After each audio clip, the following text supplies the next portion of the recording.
Joshua 8. And the Lord said to Joshua, Do not fear and do not be dismayed. Take all the fighting men with you and arise, go up to Ai.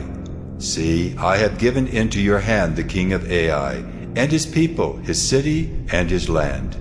And you shall do to Ai and its king as you did to Jericho and its king. Only its spoil and its livestock you shall take as plunder for yourselves.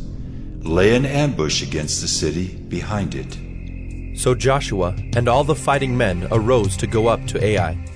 And Joshua chose 30,000 mighty men of valor and sent them out by night.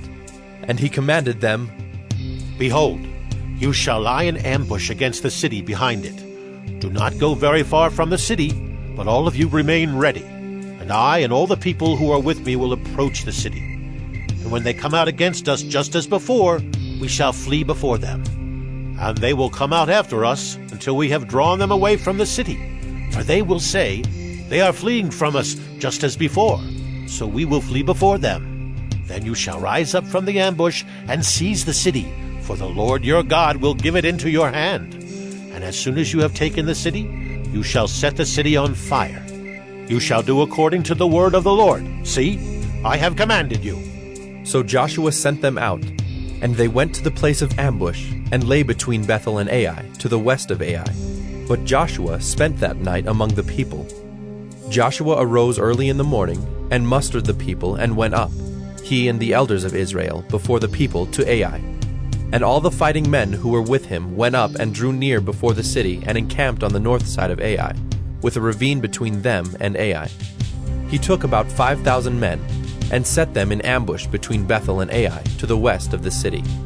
So they stationed the forces, the main encampment that was north of the city, and its rear guard west of the city. But Joshua spent that night in the valley.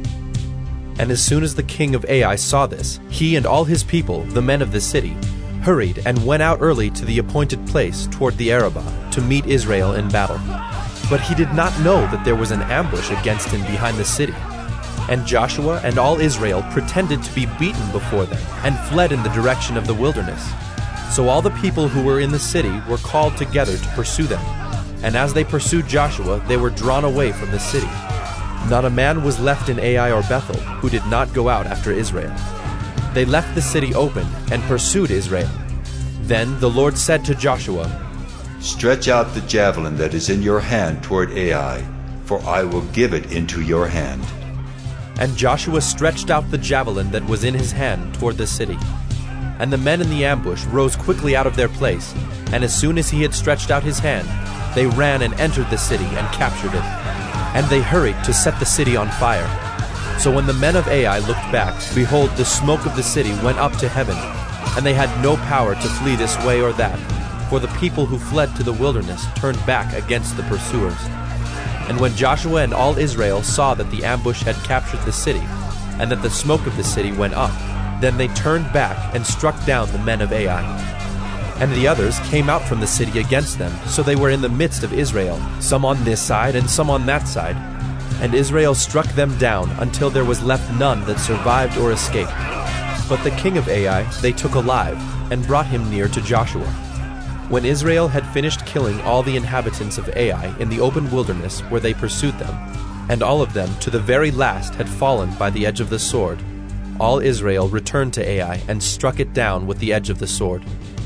And all who fell that day, both men and women, were 12,000, all the people of Ai. But Joshua did not draw back his hand with which he stretched out the javelin until he had devoted all the inhabitants of Ai to destruction.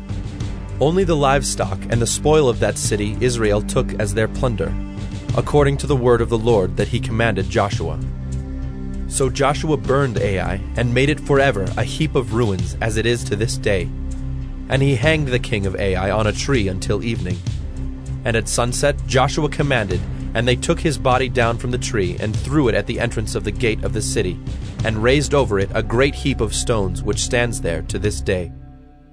At that time Joshua built an altar to the Lord, the God of Israel, on Mount Ebal, just as Moses, the servant of the Lord, had commanded the people of Israel, as it is written in the book of the law of Moses, an altar of uncut stones, upon which no man has wielded an iron tool. And they offered on it burnt offerings to the Lord, and sacrificed peace offerings. And there, in the presence of the people of Israel, he wrote on the stones a copy of the law of Moses, which he had written. And all Israel, sojourner as well as native-born, with their elders and officers and their judges, stood on opposite sides of the ark before the Levitical priests, who carried the ark of the covenant of the Lord, half of them in front of Mount Gerizim, and half of them in front of Mount Ebal, just as Moses, the servant of the Lord, had commanded at the first, to bless the people of Israel. And afterward he read all the words of the law, the blessing and the curse, according to all that is written in the book of the law. There was not a word of all that Moses commanded that Joshua did not read before all the assembly of Israel, and the women and the little ones and the sojourners who lived among them.